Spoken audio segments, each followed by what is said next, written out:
بسم اللہ الرحمن الرحیم۔ السلام علیکم۔ صبح سویرے دھند نے ہر چیز کو اپنی لپیٹ میں لے رکھا تھا۔ سورج کا تو نام و نشان ہی نہیں تھا۔ ایسی دھند میں سفر کرنا بھی بہت خطرناک تھا۔ اکثر حادثات اس دھند کی وجہ سے بھی رونما ہوتے تھے۔ میں صبح جلدی اٹھ گئی کیونکہ آج مجھے کالج سے چھٹی تھی۔ میں روز شہر میں پڑھنے کے لیے جایا کرتی تھی۔ مجھے پڑھنے کا بہت شوق تھا۔ اپنے گاؤں کے سرکاری اسکول سے میں نے 10ویں جماعت کا امتحان بہت اچھے نمبروں سے پاس کیا تھا، اس لیے مجھے سرکاری کالج میں آسانی کے ساتھ داخلہ مل گیا۔ ہمارا گاؤں بہت زیادہ پسماندہ گاؤں نہیں تھا۔ بڑی حد تک یہاں پر سہولتیں میسر تھیں، لیکن لوگوں کا طرز زندگی دیہاتی ہی تھا۔ اس میں کوئی تبدیلی نہیں آئی تھی۔ ہمارے گھر میں بھی گاؤں جیسا ہی سادہ ماحول تھا۔ ہمارا بڑا سا کھلا سا صحن تھا جس کے درمیان میں برگد کا ایک پیڑ تھا۔ اس کے علاوہ بھی بہت سارے پودے موجود تھے، مگر وہ ایک سائڈ پر ایک ترتیب کے ساتھ لگے ہوئے تھے۔ یہ واحد پیڑ تھا جو اکلوتا صحن کے درمیان اپنی پوری شان و شوکت اور لمبے قد کے ساتھ کھڑا تھا۔ اسے دیکھ کر مجھے گمان ہوتا تھا جیسے وہ اپنی لمبائی پر بہت غرور کرتا ہو اور پودوں کی دنیا کا بادشاہ ہو۔ شاید میں چیزوں پر غور زیادہ کرتی تھی۔ کالج میں پڑھنے کے باوجود بھی میں بہت سادہ تھی۔ میرے اندر کسی قسم کی کوئی تبدیلی نہیں آئی تھی۔ میری ایک بہن شائستہ اور ایک بھائی عابد تھا۔ بہن بھائیوں کے علاوہ میرے ماں باپ بھی تھے۔ میری اماں ایک گھریلو خاتون تھیں۔ ابا شہر میں کسی فیکٹری میں جاب کرتے تھے۔ صبح جاتے اور شام کو گھر آتے۔ کبھی کبھار تو وہ اوور ٹائم بھی کیا کرتے تھے۔ وہ ہم تینوں بہن بھائیوں سے بہت محبت کرتے تھے۔ اماں سارا دن گھر کے کام کرتی تھیں۔ میرا کسی کام کو ہاتھ لگانے کا من نہیں کرتا تھا۔ اماں سے بہت زیادہ ڈانٹ کھانے کے بعد میں بس تھوڑا بہت کام کر لیا کرتی تھی، مگر اماں دن بدن سخت ہوتی جا رہی تھی۔ انہوں نے کاموں کی ڈیوٹی لگا دی۔ کچھ کام میں کرتی اور کچھ میری بہن۔ ہمارے گاؤں میں گیس کی سہولت موجود تھی، لیکن گیس کی لوڈ شیڈنگ ہونے کی صورت میں ہم لوگوں کو لکڑیاں جلا کر کھانا بنانا پڑتا۔ مجھے لکڑیاں جلانا بہت مشکل لگتا تھا۔ جب میری باری کھانا بنانے کی ہوتی تو اکثر ہی گیس نہ ہوتی۔ مجھے بہت غصہ آتا۔ میں پھونکے مار مار کر تھک جاتی تھی اور لکڑیاں نہیں جلتی تھیں۔ میری آنکھوں پر لکڑیوں کی آگ سے نکلنے والی تپش بہت زیادہ پڑتی۔ میری آنکھوں سے پانی ہی نکلنا بند نہ ہوتا اور میں چڑ جاتی۔ میں اماں کو ہمیشہ یہی کہتی کہ میں اس گھر میں کبھی شادی نہیں کروں گی جہاں پر مجھے لکڑیاں جلانی پڑیں گی۔ اماں کی ہوائی چپل میرے سر پر آ کر لگتی۔ ایک تو مجھے کام کرنا پڑتا اور دوسرا اماں کی چپل بھی کھانی پڑتی۔ میں ابا کو اماں کی شکایتیں لگاتی۔ ابا اماں سے کہتے کہ میری بیٹیوں کو ڈانٹا مت کرو، یہ ایک دن اس آنگن سے اڑ جائیں گی۔ اماں بھی ابا کی بے جا حمایت دیکھ کر غصہ کرنے لگتی۔ وہ میرے ابا سے کہتی کہ ان کو اسی لیے سمجھاتی ہوں تاکہ آگے جا کر ان کے سسرال والے انہیں نہ سمجھائیں، کیونکہ اگر انہوں نے انہیں خود سمجھایا تو بہت تکلیف دہ ہوگا۔ اس تکلیف سے ان لوگوں کو بچانا چاہتی ہوں میں۔ یہاں پر ہی اگر انہیں کام کرنے کی عادت ہوگی تو آگے جا کر انہیں مشکل پیش نہیں آئے گی، کیونکہ بچے اور شوہر سب کے کام کرنے پڑتے ہیں۔ جتنے مرضی نوکر چاکر رکھ لو، مگر اوپر کوئی دیکھنے والا نہ ہو تو کوئی کام ڈھنگ سے کیا نہیں ملے گا۔ میں تو سسرال والوں کے ذکر پر تنگ آ جاتی تھی۔ ایک تو ان سسرالیوں نے بچپن سے ہی میرا جینا حرام کر کے رکھ دیا تھا، اور ابھی تک ان سسرالیوں کا مجھے دور دور تک علم نہیں تھا، لیکن ان کا ذکر سن سن کر میرے کان پک گئے تھے۔ مجھے اپنے ہونے والے سسرال والوں سے پہلے ہی بہت زیادہ چڑ ہو گئی تھی۔ مجھے تو اب ایسا لگتا تھا جیسے شادی بہت ہی کوئی خوفناک چیز ہے۔ اس سے تو اچھا ہے انسان پھر شادی ہی نہ کرے۔ شائستہ اور عابد میرے دونوں بہن بھائی میرے ساتھ خوب لڑتے تھے۔ ہم تینوں میں پیار بھی بہت تھا۔ ہر وقت ایک دوسرے کو چھیڑتے رہتے اور ایک دوسرے کے بغیر ہمارا گزارا بھی نہیں تھا۔ پوری رات ہم لوگ باتیں کرتے گزارتے تھے، پھر بھی ہماری باتیں ختم ہی نہیں ہوتی تھیں۔ اکثر اماں کی آواز آتی کہ تم لوگوں نے چپ کرنا ہے یا نہیں، کیونکہ ہماری آوازیں باہر جاتی تھیں۔ اماں اور ابا تو صبح صبح ہی اٹھ جاتے تھے۔ بارشوں کے موسم میں ہم لوگ فوراً پکوڑے بنا لیتے۔ ماں سے بہت ڈانٹ پڑتی کیونکہ آئل بہت زیادہ استعمال ہوتا تھا، لیکن ہم لوگ باز نہ آتے۔ اماں کی ڈانٹ کھانے کے باوجود بھی جو من کرتا ہم لوگ بنا کر کھا لیتے تھے، کیونکہ ابا کہتے تھے کہ میرے بچوں کو کھانے پینے سے مت روکا کرو، میں انہی لوگوں کے لیے تو کماتا ہوں۔ میری اماں چیختی چلاتی رہتی تھیں کہ پورے گھر کا بجٹ آؤٹ ہو جائے گا، مگر ہماری بلا سے جو مرضی ہو، ہم تو وہی کریں گے جو ہمارا من کرے گا۔ ابا کی سپورٹ کی وجہ سے ہماری بچت ہو جاتی تھی اور اماں کا بس نہیں چلتا تھا، ورنہ تو وہ ڈنڈے لے کر ہمارے پیچھے پڑ جاتی۔ زندگی بہت مزے میں گزر رہی تھی، لیکن اکثر اوقات مجھے اس برگد کے پیڑ کے نیچے سے کچھ آوازیں سنائی دیتی تھیں۔ یہ پیڑ میں اپنے بچپن سے ہی دیکھ رہی تھی۔ تب یہ بھی چھوٹا تھا مگر اب تو یہ بہت بڑا درخت بن چکا تھا۔ مجھے اکثر وہاں کسی کی موجودگی کا احساس ہوتا۔ گرمیوں میں اکثر اس پیڑ کی چھاؤں کے نیچے چارپائی بچھا کر لیٹ جاتی۔ بہت مزہ آتا تھا، مگر جب تک میں لیٹی رہتی وہاں پر مجھے کبھی رونے کی آوازیں آتیں، کبھی ہنسنے کی آوازیں آتیں، کبھی یوں لگتا جیسے بہت سارے انسان مل کر آپس میں سرگوشیاں کر رہے ہوں، مگر میں یہ جان نہ پاتی کہ یہ آوازیں کہاں سے آ رہی ہیں۔ میں انہیں نظر انداز کر دیتی۔ ایسی باتیں میں اپنے ذہن پر سوار نہیں کرتی تھی۔ میں تھوڑی سی من موجی لڑکی تھی، اپنی ذات میں گم۔ پہلے مجھے کبھی آوازیں نہیں آتی تھیں۔ ایسا کچھ ہی عرصے سے ہو رہا تھا۔ ایک دو دفعہ میں نے اپنے بہن بھائیوں سے بھی پوچھا کہ کیا انہیں اس طرح کی کوئی آوازیں آتی ہیں۔ انہوں نے کہا کہ میں پاگل ہو چکی ہوں، اس لیے مجھے یہ سب سنائی دیتا ہے۔ انہوں نے یہ بات مذاق میں ڈال دی۔ باتھ روم باہر کی طرف صحن کے پاس تھا۔ رات کو اکثر واش روم جانے کے لیے ہمیں باہر نکلنا پڑتا۔ تب مجھے بہت ڈر لگتا تھا کیونکہ برگد کا درخت بہت ہی عجیب اور خاموش لگتا۔ ایک دو بار میں نے اس سے روشنی نکلتی ہوئی بھی دیکھی۔ اس درخت پر کوئی بھی پرندہ نہیں آتا تھا۔ سب پرندے چھتوں پر بیٹھ جاتے مگر اس درخت پر بیٹھنا پسند نہ کرتے، جیسے انہیں کوئی نادیدہ چیزیں نظر آتی ہوں۔ اپنے بہن بھائیوں سے جب بھی اس بارے میں کوئی ذکر کرتی تو وہ لوگ میرا مذاق اڑاتے۔ انہوں نے میری بات کو کبھی سیریس لیا ہی نہیں۔ وہ کہتے تھے کہ میں خود سب سے بڑی چڑیل ہوں، جسے دیکھ کر پرندے ہمارے برگد کے درخت پر نہیں بیٹھتے، کہیں ان پر حملہ آور ہی نہ ہو جاؤں۔ ایسی باتیں کرنے کے بعد پھر وہ اونچے اونچے کہے لگاتے۔ مجھے غصہ آ جاتا۔ میرے ہاتھ میں جو چیز آتی میں انہیں مارنے لگتی۔ وقت ایسے ہی ہنستے مسکراتے گزر رہا تھا۔ ہم تینوں بہن بھائی ہر وقت گھر میں شور مچا کر رکھتے تھے۔ گھر میں خاموشی صرف اسی وقت اماں کو نصیب ہوتی جب ہم اپنے اسکول اور کالجز میں ہوتے۔ ہمارے گھر آنے کی دیر ہوتی تھی کہ پورا گھر ہماری آوازوں سے گونجنے لگتا۔ اکثر ہمارے ساتھ والے ہمسائے بھی شکایت کرتے تھے کہ ہم لوگ کم شور کیا کریں، ان کی آوازوں کی وجہ سے انہیں بہت زیادہ ڈسٹربنس ہوتی ہے۔ لیکن اس بات کا اثر صرف ہم سب کو 2 سے 3 دن تک ہی ہوتا تھا۔ اس کے بعد ہماری وہی روٹین دوبارہ جاری ہو جاتی۔ ایک صبح ابا کام پر گئے اور اسی دن اس فیکٹری کے اندر آگ لگ گئی جہاں پر ابا کام کرتے تھے۔ سب کچھ جل کر راکھ ہو گیا۔ فیکٹری کے مالک کو کروڑوں کا نقصان ہوا اور وہ دیوالیہ ہو گیا۔ ابا کی نوکری چلی گئی اور مالک کے پاس اپنے ملازمین کو تنخواہ دینے کے بھی پیسے نہیں تھے۔ بہت پریشانی کا سما تھا۔ فیکٹری کی سیلری سے ہمارے گھر کی گزر بسر ہو جاتی تھی مگر اب مہینے کی تنخواہ بھی نہیں ملی تھی۔ فیکٹری کا مالک تو خود پاگل ہو رہا تھا۔ ابا نے اپنی نئی نوکری کی تلاش جاری کر دی مگر وہ لوگ معقول تنخواہ نہیں دے رہے تھے۔ بہت معمولی سیلری میں گھر کا گزارا ہونا ممکن نہیں تھا، لیکن اس سے بہتر نوکری بھی نہ ملی تو ابا نے معمولی سی نوکری کرنے پر ہی اکتفا کر لیا۔ اماں اور ابا بہت پریشان تھے۔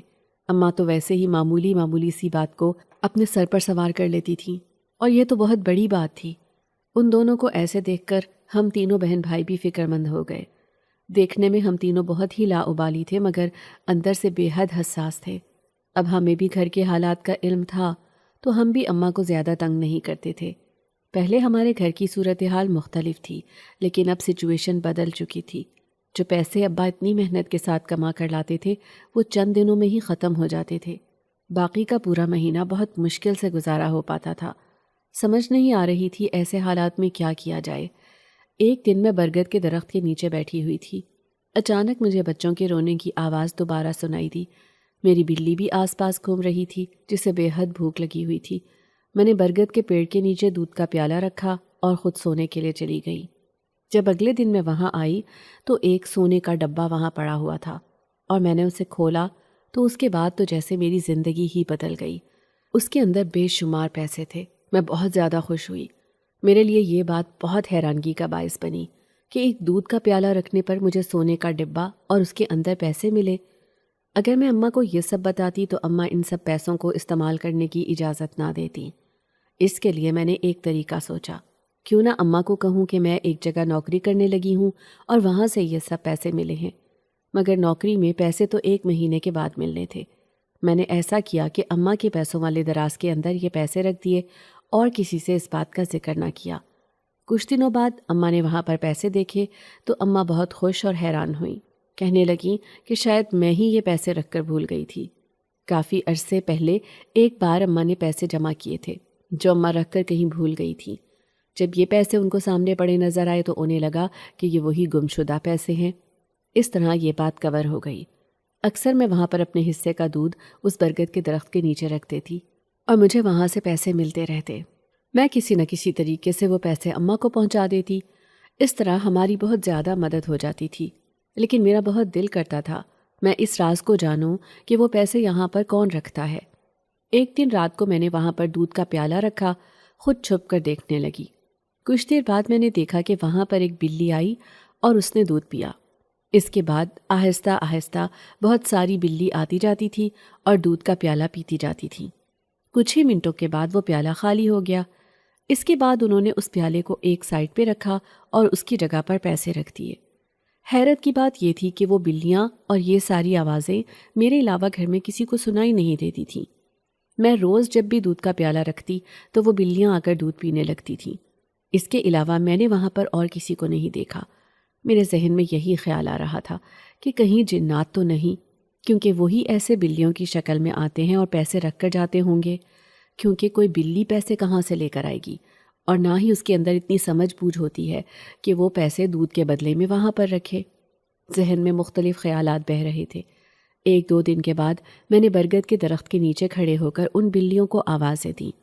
اندر سے میں بہت ڈر رہی تھی۔ میں نے کہا کہ اے برگد کے پیڑ پر بسیرا کرنے والی مخلوق، تو میرے سامنے آ جا۔ کچھ دیر تک وہاں پر خاموشی رہی، لیکن میں بھی وہاں سے نہ ہلی، بلکہ کھڑے ہو کر اپنے سوال کے جواب کا انتظار کرنے لگی۔ کچھ دیر بعد وہاں پر بہت زیادہ شور برپا ہوا، جیسے بہت ساری عورتیں آپس میں اکٹھی ہو کر باتیں کر رہی ہوں۔ اتنا شور میں نے آج سے پہلے کبھی نہیں سنا تھا۔ ان آوازوں سے مجھے ڈر لگنے لگا۔ کچھ ہی دیر بعد وہاں پر بہت ساری بلیاں آ کر کھڑی ہو گئیں، اور میرے دیکھتے ہی دیکھتے انہوں نے مختلف انسانی شکلیں اختیار کر لیں۔ وہ بہت سارے بچے اور عورتیں تھیں۔ وہ بھی مجھے بہت مزے سے دیکھ رہے تھے، جیسے میں ان کے لیے کوئی عجوبہ ہوں۔ ان میں سے ایک بڑی عمر کی عورت نے کہا کہ میں نے ان سب کو یہاں کیوں بلایا ہے؟ میں نے بہت مشکل سے تھوک اپنے حلق سے نیچے کیا۔ میں نے کہا کہ میں دیکھنا چاہ رہی تھی کہ یہاں پر کون بسیرا کیے ہوئے ہے، کیونکہ میں اس پیڑ کے نیچے جب بھی دودھ کا پیالہ رکھتی تھی تو اس کے بدلے میں مجھے پیسے ملتے تھے۔ وہ سونے کا ڈبہ بھی میرے پاس ہی موجود تھا، لیکن ابھی تک میں نے گھر میں اس کے بارے میں کسی کو بھی نہیں بتایا تھا۔ میں نے بہت چھپا کر اسے رکھا تھا۔ وہی عورت مجھے بولی کہ وہ میری صلہ رحمی کے بدلے میں میری مدد کر رہے تھے۔ میں نے کہا کہ ہم لوگوں کو پیسوں کی ضرورت ہے، لیکن میرے ماں باپ کو ایسے پیسے لینا اچھا نہیں لگتا۔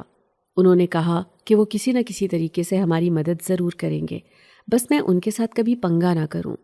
میں نے ان سے کہا کہ وہ میرے علاوہ گھر میں کسی اور کو نظر کیوں نہیں آتے۔ وہی بوڑھی عورت کہنے لگی کہ ایک دفعہ ان کا ایک بچہ بلی کی صورت میں درخت کے پاس زخمی پڑا ہوا تھا۔ میں نے اس کے زخموں پر مرہم رکھا اور اسے دودھ بھی پلایا، اور کافی دنوں تک میں اس بچے کا خیال رکھتی رہی۔ مجھے وہ بھولا بسرا منظر یاد آ گیا۔ ایک دفعہ ایسا واقعہ ہو چکا تھا۔ یہ بھی یاد تھا مجھے کہ اس بلی کے بچے کے جانے کے بعد مجھے وہاں پر ایک قیمتی انگوٹھی بھی ملی تھی۔ میں نے اس انگوٹھی کو بھی سنبھال کر رکھا ہوا تھا۔ تب سے ان لوگوں کو میں بے حد پسند ہوں، اسی لیے وہ بس مجھے نظر آتے ہیں، اور میری ہی وجہ سے وہ میرے گھر والوں کی مدد کرنا پسند کرتے ہیں، کیونکہ میں انہیں ایک بہت ہی مہربان اور نیک لڑکی لگتی ہوں۔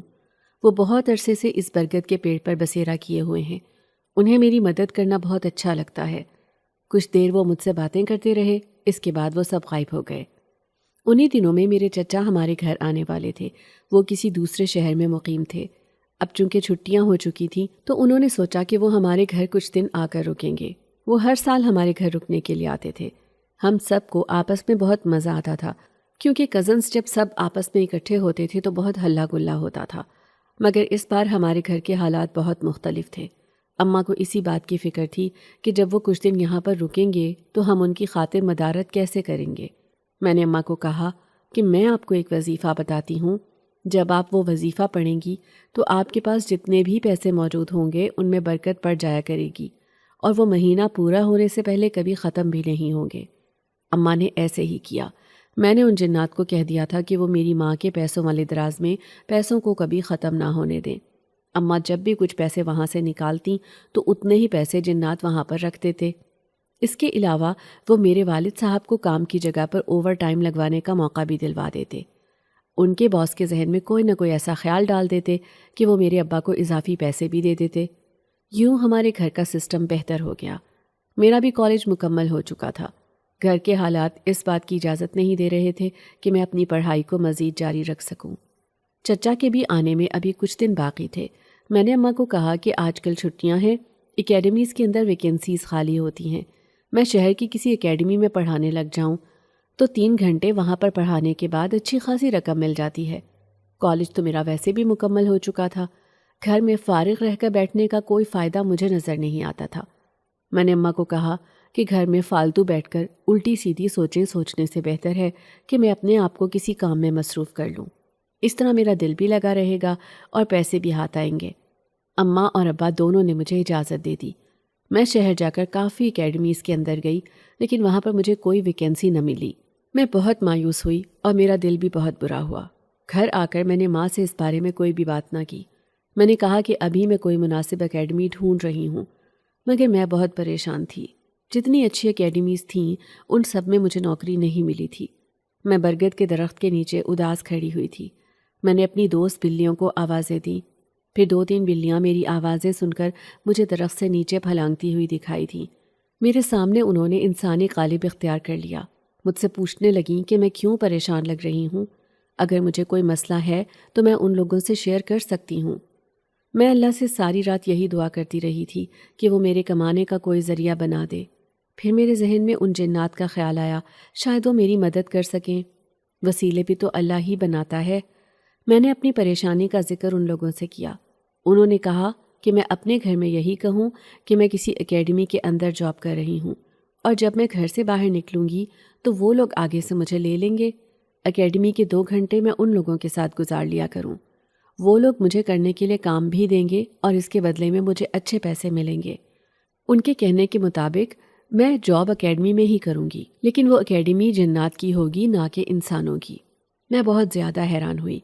میں نے انہیں کہا کہ کیا جنات بھی پڑھتے ہیں؟ وہ بولے کہ جنات بھی انسانوں کی طرح باقاعدہ تعلیم حاصل کرتے ہیں، ان کے وہاں پر بھی بہت زیادہ علوم ہوتے ہیں۔ کچھ علوم تو ایسے ہیں جو ہم انسان بھی حاصل نہیں کرتے، جبکہ جنات کو ان پر عبور حاصل ہوتا ہے۔ اماں کو میں نے یہی بتایا کہ میں نے کل سے اکیڈمی جوائن کرنی ہے۔ میں نے اکیڈمی جانا شروع کر دیا۔ پہلے دن جب جنات نے مجھے اپنے ساتھ لیا تو میں بہت زیادہ ڈر رہی تھی۔ وہ لوگ مجھے برگد کے پیڑ کے پاس سے نہیں لیتے تھے، بلکہ جب میں گھر سے باہر نکل جاتی تھی تو یہ جنات انسانی شکل میں آ کر مجھے کہتے تھے کہ میں ان کے ساتھ چلنا شروع کر دوں۔ چلتے چلتے وہ مجھے قدرے ویران سائٹ پر لے جاتے اور وہاں سے میرا ہاتھ پکڑتے اور میں ان کی دنیا میں چلی جاتی۔ پہلی دفعہ جب میں ان کی دنیا میں گئی تو میں بہت زیادہ حیران تھی۔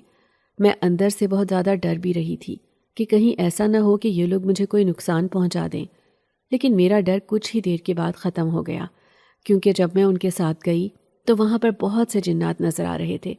ان میں سے کسی نے بھی میری طرف توجہ نہیں کی، وہ اپنے اپنے کاموں میں بیزی تھے۔ ان کے وہاں پر بھی بازار لگا ہوا تھا جہاں پر مختلف اشیاء فروخت ہو رہی تھیں، لیکن وہ جناتی اشیاء تھیں، انہیں صرف جنات ہی استعمال کر سکتے تھے۔ ان کے وہاں پر بھی زیورات کی دکانیں تھیں، اور وہ زیور اس قدر چمکدار تھا کہ میری آنکھیں اس کی طرف دیکھ ہی نہیں پا رہی تھی۔ میں اتنی حیرانی کے ساتھ سب کچھ دیکھ رہی تھی۔ کچھ جنات تو باقاعدہ کھانا بنا کر بھی بیچ رہے تھے، مٹھائی کی دکانیں بھی تھیں، مگر وہ تمام چیزیں ہماری دنیا کی چیزوں سے اس قدر مختلف تھیں کہ میں بتا نہیں سکتی۔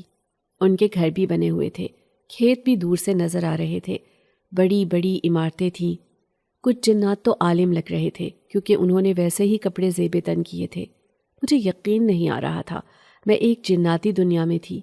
بہت ہی قدیم قسم کے برتن پڑے ہوئے تھے جیسے راجہ مہاراجہ کے دور میں استعمال ہوتے تھے۔ دور سے ایک محل بھی نظر آیا، یوں لگ رہا تھا جیسے وہ کسی بادشاہ کا محل ہو۔ میں نے اپنے ساتھ موجود جنات کی عورتوں سے پوچھا کہ یہ محل کیا کسی بادشاہ کا ہے؟ تو انہوں نے کہا کہ یہ شہنشاہ جنات کا محل ہے، یہاں پر ہر کسی کو جانے کی اجازت نہیں ہوتی، لیکن اگر کسی کو کوئی مسئلہ ہو تو وہ شہنشاہ جنات کو بتا سکتا ہے، لیکن اس کا بتانے کا بھی ایک باقاعدہ طریقہ کار ہوتا ہے۔ میں نے کہا کہ وہ کون سا طریقہ ہے؟ اس نے بتایا کہ شہنشاہ جنات کے محل کے باہر ایک ڈبہ بنا ہوا ہے، اس کے اندر آپ اپنا مسئلہ لکھ کر ڈال دیں۔ شہنشاہ جنات ان تمام لوگوں کے خطوط کو ضرور پڑھتے ہیں اور ان لوگوں کے مسئلے بھی حل کرتے ہیں۔ اگر کسی کو زیادہ ایمرجنسی ہو تو پھر بادشاہ کے محل کے باہر ایک دربان جن ہوتا ہے، اس کو کہہ کر فوراً آپ کی بات سنی جاتی ہے۔ وہ لوگ مجھے انسانوں سے بھی زیادہ منظم لگ رہے تھے، کیونکہ ہر کوئی بہت تمیز کا مظاہرہ کر رہا تھا۔ میرے ذہن میں یہی خیال آیا کہ یقیناً ان کا شہنشاہ بہت اصول والا جن ہے، تبھی اس کی رعایا بھی اس قدر تمیزدار ہے۔ میں ان کے نظام کو دیکھ دیکھ کر بہت زیادہ متاثر ہو رہی تھی۔ زندگی میں پہلی دفعہ اپنی دنیا سے مختلف ایک دنیا دیکھی تھی، کبھی اس بارے میں سوچا بھی نہیں تھا۔ وہ لوگ مجھے ایک بہت بڑے اسکول کے اندر لے کر آئے۔ انہوں نے مجھ سے پوچھا کہ میں کون سے سبجیکٹ پڑھا سکتی ہوں۔ میں نے انہیں بتایا کہ مجھے انگریزی، اردو اور فارسی زبان آتی ہے، کیونکہ میں نے یہی سبجیکٹ پڑھے تھے اور مجھے ان کی کافی سمجھ بوجھ تھی۔ اس کے علاوہ میں میتھ بھی بہت اچھا پڑھا سکتی تھی۔ وہ بہت چھوٹے بچے تھے جن کو میں نے تعلیم دینی تھی۔ ان کی شرارت ہی نہیں ختم ہو رہی تھی۔ انہیں جب معلوم ہوا کہ ان کی ٹیچر ایک انسان ہے تو وہ بھی بہت اشتیاق سے مجھے دیکھنے لگے۔ انہوں نے بھی پہلی دفعہ ایک انسان ٹیچر دیکھی تھی۔ وہ سب دلچسپی سے میرا منہ دیکھ رہے تھے۔ مجھے سمجھ نہ آئی کہ میں انہیں کیسے پڑھانا شروع کروں۔ اللہ کا نام لے کر میں نے انہیں پڑھانا شروع کیا۔ بہت زیادہ سوال پوچھتے تھے وہ، اور ایک جگہ ٹک کر بیٹھتے ہی نہیں تھے۔ بہت مشکل سے میں نے انہیں قابو کیا اور کہا کہ جو کوئی میری اجازت کے بغیر ہلا اسے سزا ملے گی۔ یہ سن کر وہ سب خاموش ہو گئے۔ 2 گھنٹے انہیں پڑھانے کے بعد میں تھک گئی تھی۔ گھر واپس آ کر میں بہت زیادہ تھکاوٹ محسوس کرنے لگی۔ انسانوں کے بچوں سے زیادہ جنات کے بچوں کو پڑھانا مشکل تھا، یہ مجھے پہلے ہی دن سمجھ آ گیا۔ وہ لوگ جلدی بات نہیں سمجھتے تھے، انسان بات جلدی سمجھ جاتے تھے۔ یہ بہت بڑا فرق تھا، اور میری محنت اور انرجی بھی بہت زیادہ لگتی تھی۔ میرا دماغ گھوم جاتا تھا۔ بچے ایک جگہ ٹکتے ہی نہیں تھے۔ جنات ہونے کی وجہ سے وہ ایک جگہ سے دوسری جگہ میرے پلک جھپکنے سے پہلے ہی پہنچ جاتے۔ میری نظریں بھی گھوم جاتیں۔ مجھے ان پر سختی کرنی پڑتی۔ وہاں کی انتظامیہ کو میں یہ کمپلین کرتی تو وہ کہتے کہ بچوں کو قابو کرنا میری ذمہ داری ہے، مجھے سیکھنا ہوگا۔ میں نے برگد کے پیڑ پر رہنے والے جنات سے بھی ذکر کیا۔ وہ کہنے لگے کہ آ جائیں گے قابو، میں حوصلہ رکھوں، انہیں 1-2 بار سزا دوں۔ میں نے کہا ایسی کون سی سزا دوں میں جس سے یہ باز آ جائیں؟ وہ بولے کہ یہ میں خود سوچوں گی کہ مجھے کون سی سزا دینی ہے۔ میرا دل کر رہا تھا کہ میں یہ نوکری چھوڑ دوں، مگر اور کہیں کام بھی نہیں ملتا تھا، گھر پیسوں کی بھی ضرورت تھی۔ ایک دن میں نے شرارت کرنے والے بچے کو پکڑا اور اسے کہا کہ وہ اپنی جناتی طاقت کو استعمال میں لائے بغیر ایک رجسٹر پورا لکھے، اور بالکل انسانوں کی طرح لکھنا ہے۔ جب اس نے ایسا کیا تو اسے لگ بتا گیا۔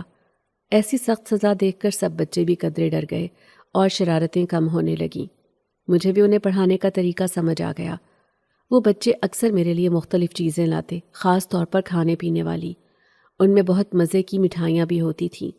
ایک بچے نے تو چاکلیٹس بھی تھیں۔ میں یہ سب چیزیں اپنے گھر والوں کو بھی کھلاتی، انہیں یہی کہتی کہ میرے اسٹوڈنٹس نے دی ہے۔ وہ کہتے کاش ہمیں بھی ایسے اسٹوڈنٹس مل جائیں۔ گھر کے حالات اب بہت بہتر تھے۔ مہینے بعد مجھے تنخواہ ملی۔ اپنی پہلی محنت کی کمائی دیکھ کر خوشی کے مارے میری آنکھوں میں آنسو آ گئے۔ میں نے اماں کو پیسے دیے، اماں نے میرے ذاتی استعمال کے لیے مجھے چند پیسے دیے اور باقی اپنے پاس رکھے۔ میں نے سب کو اپنے پیسوں سے ٹریٹ دی۔ شوارمے اور کوک سے زیادہ اچھی ٹریٹ میں انہیں نہیں دے سکتی تھی۔ 1-2 دفعہ میری بہن ضد کرنے لگی کہ وہ میرے ساتھ میری اکیڈمی میں جائے گی، لیکن میں نے منع کر دیا۔ وہاں کسی فیملی ممبر کو لانے کی اجازت نہیں تھی۔ اس اسکول میں اور بھی بہت سی کلاسز تھیں، لیکن میں چھوٹے بچوں کو ہی مشکل سے پڑھاتی۔ بڑے بچوں کو پڑھانا میرے لیے اور زیادہ مشکل ہوتا۔ اب سب بچے میرے قابو میں بھی آ جاتے تھے۔ ان سب کی میں فیورٹ ٹیچر تھی، کیونکہ میرے علاوہ بھی انہیں ایک اور ٹیچر پڑھاتی تھی، مگر وہ میرے ساتھ کافی اٹیچ ہو چکے تھے۔ میرے ساتھ پڑھنے میں انہیں بہت مزہ آتا تھا، لیکن میں انہیں اکثر انسانوں کی دنیا کے بارے میں بھی مختلف باتیں بتاتی تھی۔ وہ مجھ سے بہت سوال پوچھتے تھے کہ انسانوں کی دنیا میں کیا ہوتا ہے۔ میں انہیں انسانوں کے بارے میں زیادہ سے زیادہ بتاؤں۔ انہیں واقعات سننے میں بڑا مزہ آتا تھا۔ میں انہیں بتاتی کہ ہم اپنے گھر میں کیسے مزے کے کام کرتے ہیں اور کیسے شرارتیں کرتے تھے۔ پھر بچے مجھے کہتے تھے کہ پھر میں انہیں شرارتیں کرنے سے کیوں روکتی ہوں۔ میں انہیں سمجھاتی کہ میں اپنی کلاس میں شرارتیں نہیں کرتی تھی، بلکہ گھر میں شرارتیں کرنے کی بات اور ہوتی ہے۔ ویسے بھی شرارت ایسی ہونی چاہیے جس سے کسی کو نقصان نہ پہنچے اور نہ ہی کسی کی دل آزاری ہو۔ اور وہ یہ بھی پوچھتے کہ میں یہاں پر کیسے پہنچی۔ میں نے انہیں بتایا کہ ہمارے گھر کے درمیان میں ایک برگد کا پیڑ ہے جہاں پر جنات رہتے ہیں۔ 1-2 بار میں نے ان کی مدد کی تھی، جس کی وجہ سے انہوں نے بدلے میں میرے اوپر بہت سے احسانات کیے اور مجھے یہاں پر لگوا دیا۔ اس کی انتظامیہ بھی جنات ہی تھی۔ ان کا رویہ میرے ساتھ بالکل نارمل تھا، نہ وہ میرے ساتھ بہت زیادہ اچھا پیش آتے تھے اور نہ ہی برا۔ پڑھائی کے علاوہ وہ اسکول سے متعلق مجھ سے کبھی کبھار کوئی کام بھی لے لیا کرتے تھے، جس میں تمام بچوں کے ناموں کا اندراج کرنا ہوتا تھا۔ وہ بہت بڑے رجسٹر ہوتے تھے، ان کے اندر بچوں کے نام لکھتے لکھتے میں تھک جاتی تھی۔ وہ یہ کام کسی اور ٹیچر کو دے دیتے تھے۔ وہ جنات تھے، ان کے لیے یہ کام کرنا بہت آسان تھا۔ میری نسبت وہ لوگ یہ کام جلدی کر لیتے، تو میں انہیں کہتی کہ وہ ایسے کام مجھے مت دیا کریں، میرے لیے یہ بہت مشکل ہے۔ وہ مسکرا دیتے۔ وہ کہتے کہ وہ ویسے ہی مجھے اس طرح کے کام دیتے ہیں تاکہ مجھے علم ہو کہ محنت کرنا کیسا ہے۔ ان کی باتیں سن کر میں حیران ہوتی تھی کہ وہ کیسی عجیب باتیں کرتے ہیں۔ میں تو پہلے ہی بہت محنت کر رہی تھی، اور مجھے محنت کے بارے میں علم ہے۔ یہ کوئی آسان کام نہیں ہے، اور نہ ہی میں محنت کرنے سے گھبراتی تھی۔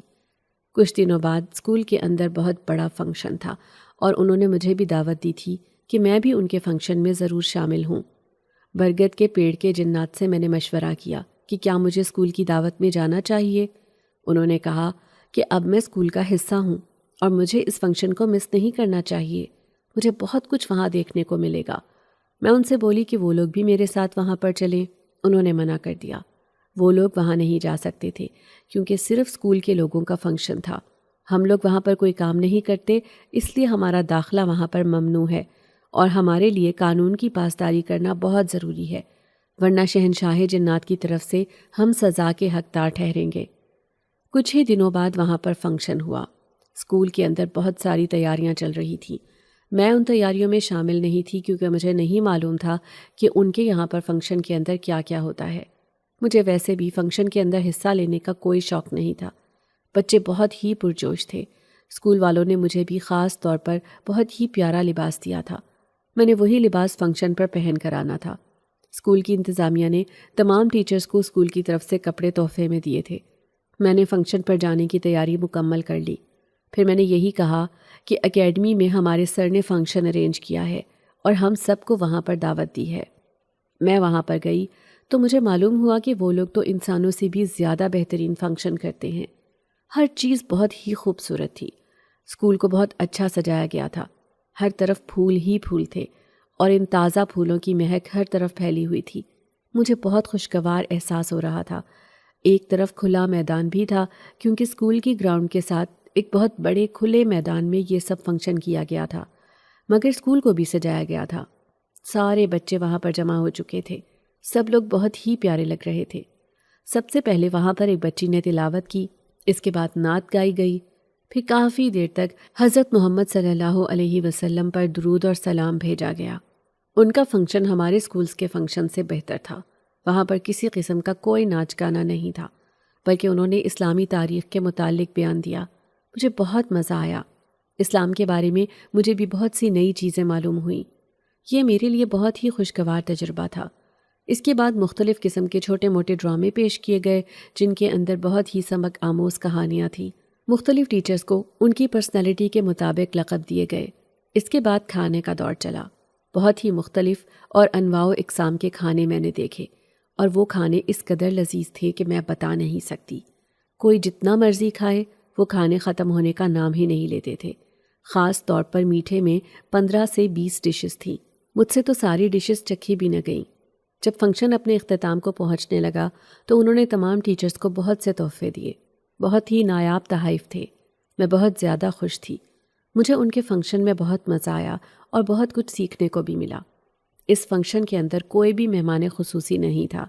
اپنے اسکول کے پرنسپل کو ہی مہمان خصوصی بنا کر پیش کیا گیا۔ چھوٹے ملازم سے لے کر بڑے عہدے پر فائز ہر انسان کی بہت تعریف کی گئی۔ سب کی خدمات کو سراہا گیا تاکہ سب خوش ہوں، انہیں اپنی اہمیت کا احساس ہو، اور اگلی بار وہ اس سے بھی زیادہ اچھے انداز سے کام کر سکیں۔ مجھے میرے گھر والوں کے لیے بھی کھانا دیا گیا۔ میں نے وہی ڈشز پیک کروائیں جو ہماری انسانوں میں بھی عام طور پر مل جاتی تھیں، کیونکہ میں گھر میں کسی کو بھی شک میں نہیں ڈالنا چاہتی تھی۔ گھر جا کر میں نے سب کو بتایا کہ ہمارا فنکشن کس قدر خوبصورت تھا، اور کھانا بھی دیا۔ سب بہت حیران اور متاثر تھے کہ ایسے اچھے لوگ کہاں پائے جاتے ہیں۔ میری باتیں سن کر سب بہت انجوائے کر رہے تھے۔ میں رات دیر تک جاگ کر سب کے ساتھ باتیں کرتی رہی۔ میرے بھائی اور بہن بھی میری اکیڈمی میں جانا چاہ رہے تھے۔ مگر میں نے بہانہ لگا دیا اور انہیں ٹال دیا کیونکہ میں انہیں وہاں پر نہیں لے کر جا سکتی تھی، ورنہ حقیقت ان سب کے سامنے آ جاتی۔ گھر میں ایک بہت بڑا مسئلہ کھڑا ہو جاتا۔ اگلے 2 دنوں تک میرے چچا بھی آنے والے تھے۔ پہلے ان کا ارادہ اس سے بھی پہلے آنے کا تھا، مگر کچھ مصروفیات کی وجہ سے وہ 1 مہینہ لیٹ ہو گئے اور اب آنے کا پلان بنا۔ میں نے کچھ دنوں کے لیے چھٹیاں لے لی کیونکہ ان کے سامنے میں باہر نہیں نکل سکتی تھی، کیونکہ وہ بہت زیادہ سوال جواب کرتے تھے۔ ویسے بھی ہم انہیں گھر کے حالات کے بارے میں نہیں بتانا چاہتے تھے۔ مجھے آسانی کے ساتھ چھٹیاں مل گئیں۔ گھر کے حالات اب پہلے سے بہتر تھے۔ میں برگد کے پیڑ کے جنات کے پاس اکثر کھڑے ہو کر باتیں کیا کرتی تھی۔ جنات نے میری بہت مدد کی تھی۔ میں بہت احتیاط کرتی تھی کہ کوئی مجھے دیکھ نہ لے۔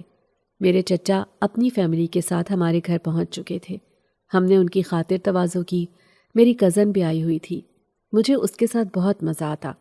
ہماری آپس میں بہت گہری دوستی تھی۔ 1 سال بعد جب ہم ملا کرتیں تو خوب باتیں ہوتی تھیں۔ اس نے بھی مجھے بہت سارے قصے سنائے۔ میرے پاس بھی اسے سنانے کو بہت کچھ تھا، مگر میں نے جنات کے بارے میں انہیں کچھ بھی نہ بتایا کیونکہ مجھے ڈر تھا کہ کہیں وہ کسی اور کو نہ بتا دے۔ وہ اکثر برگد کے پیڑ کے نیچے ہی بیٹھا کرتی تھی۔ اسے اس کی چھاؤں میں بیٹھنا بہت پسند تھا۔ اس کے نیچے ہم نے چارپائی بچھائی ہوئی تھی۔ اکثر وہ اور میں وہاں پر لیٹ کر باتیں کرتے تھے۔ برگد کے پیڑ کے جنات کے ساتھ ان دنوں میری کوئی بات چیت نہیں تھی کیونکہ گھر میں مہمان آئے ہوئے تھے۔ ان کی موجودگی میں کوئی بھی رسک نہیں لے سکتی تھی۔ اکثر ایک بلی کا بچہ وہاں آ جاتا۔ مجھے معلوم تھا کہ وہ جنات کا بچہ ہے۔ میری کزن حفصہ اسے پکڑنے لگی۔ میں نے منع کیا کہ رہنے دو، اس کی اماں تمہیں مارے گی۔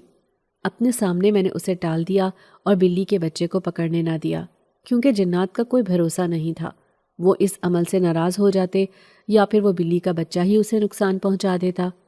ایک دن میں وہاں پر موجود نہیں تھی۔ اس نے بلی کے بچے کو پکڑنے کی کوشش کی مگر وہ اس کے ہاتھ نہیں آ رہا تھا۔ وہ بھی اس کے ساتھ شرارتیں کرنے لگا۔ وہ کبھی درخت پر چڑھتا، کبھی نیچے آ جاتا۔ میری کزن حفصہ کو بہت ہی غصہ آ گیا۔ اس نے چڑھ کر صحن میں موجود ایک چھوٹا سا پتھر اٹھایا اور اس بلی کے بچے کو دے مارا۔ وہ بہت ہی غصے میں آ گیا۔ پتھر تو اسے نہ لگا لیکن وہ وہاں سے غائب ہو گیا۔ حفصہ نے مجھے اس بارے میں کچھ بھی نہ بتایا، لیکن پھر حفصہ رات کو بہت ڈرنے لگی تھی۔ اسے برگد کے پیڑ پر کچھ چیزیں دکھائی دیتی تھیں۔ کوئی خوفناک سایہ اس کا پیچھا کرتا دکھائی دیتا۔ جب وہ چلتی تو اسے یوں لگتا جیسے اس کے پیچھے کوئی چل رہا ہے۔ کبھی کبھار تو اسے ایسے لگتا کہ کوئی اسے پکڑنے والا ہے۔ پیچھے مڑ کر دیکھتی تو کوئی نہ ہوتا۔ اس نے اپنی صورتحال کے بارے میں مجھے بتایا، لیکن جہاں تک مجھے پتا تھا برگد کے جنات تو ہماری مدد کرتے تھے۔ وہ مجھے اور میرے گھر والوں کو نقصان کیوں پہنچاتے؟ آج سے پہلے ایسا کبھی نہیں ہوا، لیکن یہ کام تو انہی کا لگ رہا تھا۔ مجھے کچھ سمجھ نہ آئی۔ اب ان لوگوں کی موجودگی میں برگد کے پیڑ کے جنات کے ساتھ کسی قسم کی کوئی بات بھی نہیں کر پاتی تھی۔ میں اس کی کوئی مدد نہیں کر پائی۔ آہستہ آہستہ وہ زیادہ ہی ڈرنے لگی تھی۔ وہ رات کو اٹھ کر چلنے لگتی۔ 1-2 بار میں نے اسے بہت مشکل سے پکڑ کر لٹایا کیونکہ گھر میں اگر کوئی اس کی ایسی حالت دیکھ لیتا تو سب بے حد پریشان ہوتے۔ ایک دن موقع پا کر میں نے برگد کے جنات کو بلایا۔ انہیں کہا کہ کیا میری کزن حفصہ کو وہی لوگ تنگ کر رہے ہیں؟ تو مجھے انہوں نے بتایا کہ حفصہ نے ان کے بیٹے کو پتھر مارا تھا۔ اس وقت وہ بلی کی شکل میں تھا۔ وہ زخمی تو نہ ہوا، لیکن ہم سب کو یہ بات بالکل اچھی نہیں لگی کہ کوئی ہمیں نقصان پہنچائے۔ وہ ہم سب کو بہت سہولت فراہم کرتے ہیں اور ہماری پوری مدد کرنے کی کوشش کرتے ہیں۔ انہوں نے کبھی ہمیں نقصان نہیں پہنچایا، نہ ہی کسی قسم کی کوئی اذیت دی ہے۔ اس لیے انہیں یہ بات بہت ہی ناگوار گزری تھی کہ کوئی انہیں نقصان پہنچائے۔ میں نے انہیں کہا کہ میری کزن کو نہیں معلوم تھا کہ وہ ایک جنات کا بچہ ہے۔ اسے لا علمی میں بھول ہوئی ہے۔ اسے معاف کر دیا جائے اور اس کی جان بخش دی جائے۔ انہوں نے کہا کہ میری کزن حفصہ کو اس بات کی سزا ضرور ملنی چاہیے، چاہے وہ جنات کا بچہ ہو یا کسی جانور کا۔ کسی بھی بے زبان جانور کو تکلیف پہنچانا اچھی بات نہیں ہے۔ اسے سبق ضرور حاصل ہونا چاہیے۔ اگر وہ بلی کا بچہ اس سے پکڑا نہیں جا رہا تھا تو اس کا یہ مطلب نہیں تھا کہ وہ اسے مارتی اور اس پر اپنا غصہ نکالتی۔ ہر ایک کو تکلیف اور اذیت ہوتی ہے، سب کے اندر جان موجود ہے۔ میں نے ان کی بہت منتیں کی۔ انہوں نے کہا کہ میں اس معاملے سے دور رہوں، وہ حفصہ کو سبق سکھا کر ہی رہیں گے۔ میں بہت پریشان تھی۔ اگر گھر میں یہ معاملہ کھل جاتا تو بہت مسئلے پیدا ہو جاتے۔ ساری باتیں کھل کر سامنے آ جانی تھی اور میری بھی شامت لازمی تھی۔ اس کے علاوہ جنات کے ساتھ پنگا کرنے کا مطلب اپنے لیے مصائب کو کھڑا کرنا تھا۔ وہ تو ہمارا جینا حرام کر دیتے، اور وہ میری مدد کر سکتے تھے تو نقصان بھی پہنچا سکتے تھے۔ ہم ایسی مخلوق کا سامنا نہ کر پاتے کیونکہ وہ بہت طاقتور تھے۔ ان کا تو پورا خاندان ہی یہاں پر سمایا ہوا تھا۔ بہتری اسی میں تھی کہ ہم عقل مندی کے ساتھ کام لیتے۔ میں نے معاملہ اللہ پر چھوڑ دیا۔ میں نے اللہ سے بے حد دعا کی کہ ان کا ذہن پلٹ جائے اور وہ حفصہ کو چھوڑ دیں۔ ایک دن حفصہ بیٹھی ہوئی تھی کہ اچانک اسے پتھر لگا۔ میں اس کے پاس ہی موجود تھی۔ اسے بہت تکلیف ہوئی۔ میں نے اسے یاد دلایا کہ ایسے ہی پتھر اس نے ایک بلی کے بچے کو بھی مارا تھا۔ اسے اس بات پر معافی مانگنی چاہیے کیونکہ ہر ایک کو ایسے ہی اذیت اور تکلیف ہوتی ہے جب اسے چوٹ پہنچائی جائے۔ میری بات سن کر اسے احساس ہوا کہ اس سے کتنی بڑی غلطی ہو گئی تھی۔ وہ کہنے لگی کہ اس نے پہلے بھی ایسے 3-4 دفعہ جانوروں کو نقصان پہنچایا ہے، شاید اسی کی سزا اسے بہت دفعہ ملی ہے۔ میں نے کہا کہ اگر وہ پہلے بھی ایسی غلطی کر چکی تھی تو اسے احساس کیوں نہ ہوا؟ وہ بولی کہ مجھے اس وقت احساس نہیں ہوا تھا، آج ہوا ہے۔ جب تم نے مجھے یہ بات یاد دلائی تبھی تو میرے ذہن میں اپنے لیے ملنے والی سزائیں بھی گھوم رہی ہیں۔ میں نے کہا کہ اسے کیا سزا ملی تھی؟ کہنے لگی کہ ایک بار میں نے غلیل کے ساتھ ایک چڑیا کے بچے کو مار دیا تھا۔ وہ چڑیا اپنے بچے کے پاس کافی دیر تک روتی رہی، لیکن میرے اندر یہ احساس ہی نہ جاگا کہ میں نے بہت غلط کیا تھا۔ اس سے اگلے دن میرا ایکسیڈنٹ ہوا اور مجھے بہت زیادہ چوٹیں آئیں۔ میرے بازو کی ہڈی کو فریکچر بھی آیا، مگر مجھے احساس ہی نہ ہوا کہ یہ مجھے میرے کرموں کی سزا ملی ہے۔ بہت دفعہ میں نے چیونٹیوں کو بھی اپنے پاؤں سے مسل دیا تھا کیونکہ مجھے ایسے کام کرنے میں بہت مزہ آتا تھا۔ کافی دفعہ میں نے تتلیاں پکڑیں اور انہیں مسل دیتی تھی۔ نہ جانے میرے ساتھ یہ کیا مسئلہ تھا، کیونکہ جب وہ میرے ہاتھوں میں آتی تھیں تو وہ مجھ سے اپنی جان چھڑوانا چاہتی تھیں۔ یہ بات مجھ سے برداشت نہیں ہوتی تھی۔ کافی دفعہ میں بہت زیادہ بری طرح بیمار بھی ہوئی۔ شاید یہ میرے کرموں کی سزا ہی تھی اور میں مرتے مرتے بچی، لیکن آج تک مجھے یہ احساس ہی نہ ہو سکا کہ میں نے کیا کیا ہے۔ تم نے پہلی بار مجھے اس بات کا احساس دلایا ہے۔ اب میں ہمیشہ اس بات کو یاد رکھوں گی اور کبھی کسی جانور کو تنگ نہیں کروں گی، نہ ہی کیڑوں مکوڑوں کو مسلوں گی، کیونکہ یہ سب اللہ کی مخلوق ہے اور اللہ کی مخلوق کے ساتھ محبت کرنا ہی کامیابی ہے۔ میں نے برگد کے پیڑ کے جنات کو کہا کہ اسے اپنی غلطی کا احساس ہو گیا ہے، اس لیے اب اسے معاف کر دیا جائے۔ انہوں نے بھی اپنے کانوں سے سب سن لیا تھا، اس لیے میری بات کو مان لیا اور دوبارہ اسے تنگ نہ کیا۔ سب کچھ ٹھیک ہو گیا اور کچھ دن وہاں ہمارے پاس رکنے کے بعد میرے چچا لوگ بھی واپس چلے گئے۔ میں بھی دوبارہ اکیڈمی جانا شروع ہو چکی تھی۔ سب کچھ ویسا ہی تھا۔ میرے اسٹوڈنٹس مجھے بہت مس کر رہے تھے۔ انہیں پڑھانے میں مجھے بہت مزہ آ رہا تھا۔ ایک دن وہ مجھے کہنے لگے کہ میں انہیں کوئی بہت مزے کا واقعہ سناؤں۔ میں نے انہیں کہا کہ ایک دفعہ میں اور میری دوست ہم دونوں کھیتوں میں گھوم رہے تھے۔ وہاں پر 2 کتے بھی ہمارے پاس ہی موجود تھے۔ میں نے اسے کہا کہ کیوں نہ ہم کتوں کے ساتھ ریس کریں۔ دراصل اگر ہم کتوں سے ڈر کر بھاگنا شروع کر دیں تو وہ یہی سمجھتے ہیں کہ ہم ان کے ساتھ ریس کر رہے ہیں، اور کتے بھی ہمارے پیچھے پیچھے بھاگنے لگتے تھے۔ ہم نے بھی ایسے ہی کیا۔ ہم نے کتوں کو دیکھ کر دوڑ لگا دی۔ وہ کتے ہمارے پیچھے بھاگنے لگے۔ بھاگتے بھاگتے ہم لوگ بہت دور نکل آئیں۔ آگے گاؤں کا تالاب تھا اور وہ بہت ہی گندا تھا۔ اس کے اوپر کوئی پل بھی نہیں بنا ہوا تھا۔ اس کے ساتھ ایک درخت تھا۔ میں نے اور اس نے بہت ہی ہمت کی اور درخت پر چڑھ گئیں۔ کتے نیچے کھڑے ہم پر بھونک رہے تھے اور ہم دونوں درخت کے اوپر چڑھ کر بیٹھی ہوئی تھی۔ بھاگ بھاگ کر ہم دونوں ہانپ گئے تھے۔ کتوں کے ساتھ ریس کر کے ہم نے بہت بڑی غلطی کی تھی۔ وہ ہماری جان ہی نہیں چھوڑ رہے تھے۔ وہ نیچے ہی کھڑے بھونکتے جا رہے تھے۔ کافی وقت بیت گیا، اب ہمیں ڈر لگنے لگا تھا۔ درخت کے اوپر بھی کھڑے رہ کر ہم دونوں کی ٹانگیں شل ہو گئی تھی۔ اب ان کتوں سے ہماری جان کیسے چھوٹے گی؟ اچانک دور سے ہمیں ہمارے ایک ہمسائے نظر آئے۔ انہوں نے ہمیں درخت پر لٹکے ہوئے دیکھا تو پوچھنے لگے کہ کیا ہوا، اور ان کی نظر ہمارے پاس کتوں پر پڑی۔ انہوں نے اپنے پاس موجود ڈنڈے کی مدد سے ان کتوں کو ڈرا کر بھگا دیا۔ اس کے بعد ہم لوگوں نے توبہ کی کہ آئندہ کبھی کسی کے ساتھ مذاق نہیں کریں گے، کیونکہ ایسے مذاق کرنے ہمیں مہنگے پڑ جاتے ہیں۔ میری بات سن کر کلاس کی ساری لڑکیاں ہنسنے لگ گئیں۔ اسی دوران میری کلاس میں 2 لڑکیاں نہ جانے کس بات پر آپس میں لڑنے لگیں۔ وہ دونوں ایک دوسرے کے بال کھینچ رہی تھیں اور ان کی آنکھوں میں شدید غصہ تھا۔ اتنا تو مجھے معلوم تھا کہ جنات کے اندر غصہ بے حد تیز ہوتا ہے۔ وہ مجھ سے نہیں سنبھالی جا رہی تھی۔ غصے میں وہ ایک دوسرے کو اڑ اڑ کر پڑ رہی تھی۔ پریشانی کے ساتھ میرا منہ کھل گیا۔ وہ سنبھالی نہیں جا رہی تھی۔ ان دونوں نے ایک دوسرے کو بہت زیادہ زخمی کر دیا۔ میں نے فوراً انتظامیہ کو بلایا اور انہیں کہا کہ میں ان بچوں کو نہیں سنبھال پا رہی۔ اس سے پہلے کہ یہ دونوں ایک دوسرے کو جان سے ہی مار دیں، آئیں اور ان کو کنٹرول کریں۔ ان بچوں کے ماں باپ کو بھی بلایا گیا۔ جنات کے بچے ایسے ہی ہوتے تھے، ایک دم غصے میں آ کر لڑ پڑتے تھے، لیکن یہ کام ٹیچرز کا تھا کہ وہ انہیں کنٹرول کرے۔ ان کے ماں باپ کو بھی ان کی شکایت لگائی گئی۔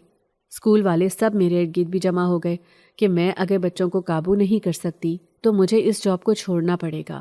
میں نے انہیں کہا کہ میں انسان ہوں، میں ایک حد تک ہی ان جنات کے بچوں کو قابو کر سکتی ہوں، بہت زیادہ قابو کرنا میرے بس سے باہر ہے۔ اپنی کلاس کے بچوں کو قابو نہ کرنے کی صورت میں مجھے بھی سزا سنائی گئی۔ میری سزا کے طور پر میری اس مہینے کی سیلری مجھے نہ دی گئی۔ میں نے شکر کیا کہ میری سستے میں ہی جان چھوٹ گئی تھی، ورنہ تو مجھے ڈر تھا کہ نہ جانے یہ مجھے کس قسم کی سزا دیں گے۔ میں نے اسکول چھوڑ دیا۔ ویسے بھی وہ جنات کا اسکول تھا، وہاں پر میں بہت لمبے عرصے تک ویسے ہی نوکری نہ کر پاتی۔ میں برگد کے جنات کے پاس گئی، انہیں ساری بات بتائی۔ انہوں نے مجھے تسلی دی کہ کوئی بات نہیں، وہ میرے والد صاحب کو بہت اچھی جگہ نوکری دلوائیں گے۔ انہوں نے اپنا وعدہ پورا کیا اور میرے والد صاحب کے لیے نوکری کا بندوبست کر دیا۔ انہوں نے میرے ابا کے دوست کے ذہن میں اس نوکری کا خیال ڈالا اور انہی کے ذریعے انہیں نوکری بھی دلوائی۔ میں ان جنات کی بہت ممنون تھی، انہوں نے ہمیشہ ہماری بہت مدد کی۔ اس کے بعد وہ لوگ مجھے نظر نہیں آتے تھے۔ میں نے کافی دفعہ انہیں آوازیں دیں، لیکن شاید وہ یہ پیڑ چھوڑ کر جا چکے تھے۔ جانے سے پہلے انہوں نے مجھے مطلع نہیں کیا۔ وہاں پر بے حد خاموشی تھی۔ اب اس درخت پر پرندے اور چڑیاں بھی بیٹھتی تھیں۔ اس کا مطلب صاف تھا کہ وہ لوگ جا چکے تھے۔ میں ہمیشہ ان کے لیے دعا کرتی تھی کہ وہ جہاں رہیں خوش رہیں۔ ہمارے گھر کے حالات پہلے سے بہترین تھے۔ یقیناً اللہ تعالیٰ کسی نہ کسی کو وسیلہ بنا کر ہمارے لیے اچھے وسائل پیدا کرتا ہے۔ ہمیں ہر حال میں اس کا شکر ادا کرنا چاہیے، کیونکہ اس کی رحمت ہر ایک پر سایہ کرتی ہے۔ اگر آپ کو آج کی ہماری کہانی پسند آئی ہے تو اسے لائک کیجیے اور اپنے پیاروں کے ساتھ شیئر کیجیے۔ اور ہاں، اگر آپ نے ابھی تک ہمارا چینل سبسکرائب نہیں کیا تو ضرور کیجیے۔ ملتے ہیں کل ایک نئی اور دلچسپ کہانی کے ساتھ۔ تب تک کے لیے اللہ حافظ۔